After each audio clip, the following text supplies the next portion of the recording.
नमस्कार, आप देख रहे हैं द नेशनल टीवी। मैं हूं आपके साथ वंशिका चौहान। इतिहास के पन्नों को जब हमने फिर से पलटा तो नाम आया तैमूर का।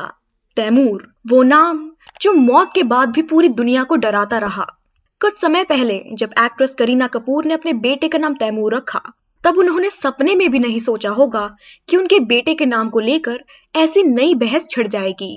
जैसे ही करीना सैफ ने अपने बेटे के नाम का ऐलान किया, जैसे आफत आन पड़ी।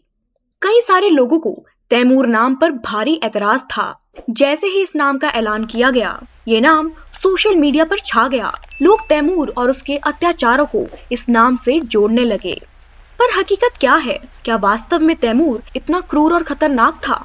उसकी मौत के बाद कई घटनाएं चौंकाने वाली हैं। ऐतिहासिक उल्लेख इस बात की पुष्टि करते हैं कि तैमूर लंग ने अपने साम्राज्य विस्तार के लिए पूरी दुनिया में सालों तक हमले किए। भारत पर भी उसने हमला किया और हजारों लोगों को मौत के घाट उतार दिया। और सिर्फ ये ही नहीं, तैमूर अपनी मौत के बाद भी लोगों को डराता रहा। तैमूर का लैटिन नेम टेमरलिन है। तैमूर को 1 अप्रैल 1405 में मौत के बाद उज़्बेकिस्तान के समरकंद में मौजूद बाग गुर-ए-आमिर में दफन किया गया था। गुर-ए-आमिर का मतलब है कि राजा का मकबरा। समरकंद में ही उसका जन्म हुआ था। इतिहास के ऐसे कई उदाहरण हैं जो बताते हैं कि तैमूर ने अपनी मौत के बाद भी अपना खौफ बनाए रखा है। 2 ऐसे ही मामले यहाँ पर गौर करने लायक है। पहला, नादिर शाह का कब्र से पत्थर ले जाना। उस दौर की मुस्लिम इमारतों में ऊपर के पत्थरों को सिर्फ सजाया जाता था और असली कब्र नीचे तहखाने में होती थी। तैमूर की कब्र भी ऐसे ही एक भारी बेशकीमती पत्थर गहरे हरे जेड से ढकी हुई थी। 1740 में नादिर शाह इस पत्थर को पर्शिया ले गया, जहां यह पत्थर दुर्भाग्यवश 2 हिस्सों में टूट गया। कहा जाता है कि इसके बाद नादिर शाह को काफी बुरा वक्त देखना पड़ा। एक वक्त उसके पुत्र मौत के बेहद करीब पहुंच गया था। धार्मिक सलाहकारों के कहने पर उसने वो पत्थर वापस तैमूर की कब्र पर पहुंचा दिया और उसके हालात सुधर गए। दूसरा किस्सा, तैमूर की कब्र फिर खोली गई। 1941 से लेकर 1942 की बात है। 1941 में रूस के जोसेफ स्टालिन ने तैमूर की कब्र को खोलने का आदेश दिया। सोवियत मानव विज्ञानी मिखाइल गोर्बाचोव ने 1941 में कब्र को खोला था और बताया जाता है कि तैमूर की लंबाई करीब 6 फीट थी और वो दाएं पैर और दाएं हाथ से अपंग था। उन्होंने 25 साल की उम्र में अपने अंग गंवा दिए थे।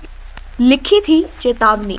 कहा जाता है कि तैमूर की कब्र पर गोर्बाचोव को 2 चेतावनी लिखी मिली थी, जो कि कुछ इस तरह थी। पहली, जब मैं अपनी मौत के बाद दोबारा उठ खड़ा होऊंगा तो पूरी दुनिया कांप उठेगी। दूसरी, जो भी मेरी कब्र को खोलेगा वो शत्रु से बुरी तरह से हारेगा। वो शत्रु मुझसे भी ज्यादा भयानक होगा। 3 बुजुर्ग और एक मौलाना ने माइकल गोर्बाचोव और ताश मोहम्मद कैरी नियाजोव से कहा था कि मुसीबत आने वाली है, लेकिन उनकी बात को पूरी तरह से दरकिनार कर दिया गया। इन लोगों ने चेताया था कि 3 दिनों के अंदर मुसीबत आएगी और आफत उसकी जमीन पर गिरेगी जिसने इसे खोला है। कब्र खोदे जाने के अगले ही दिन 22 जून 1941 को हिटलर ने सोवियत संघ पर हमला कर दिया। यह हमला युद्ध के बिना किसी औपचारिक ऐलान के हुआ। हिटलर ने इसे ऑपरेशन बारबरोसा का नाम दिया। अस्थियों की दफन। जर्मनी के कई हमलों के बाद स्टालिन ने तैमूर की अस्थियों को फिर से पूरी इस्लामिक रीति रिवाजों के साथ उसी कब्र में दफन करने का आदेश दिया। यह हुआ था 20 दिसंबर 1942 को। तैमूर की अस्थियों को फिर दफनाए जाने के कुछ समय बाद जर्मन सेनाओं ने आत्मसमर्पण कर दिया और रूसियों ने स्टालिनग्राद की लड़ाई जीत ली। ये लड़ाई इतिहास की सबसे खूनी लड़ाइयों में से एक कही जाती है। रहस्यमय थी तैमूर की कब्र।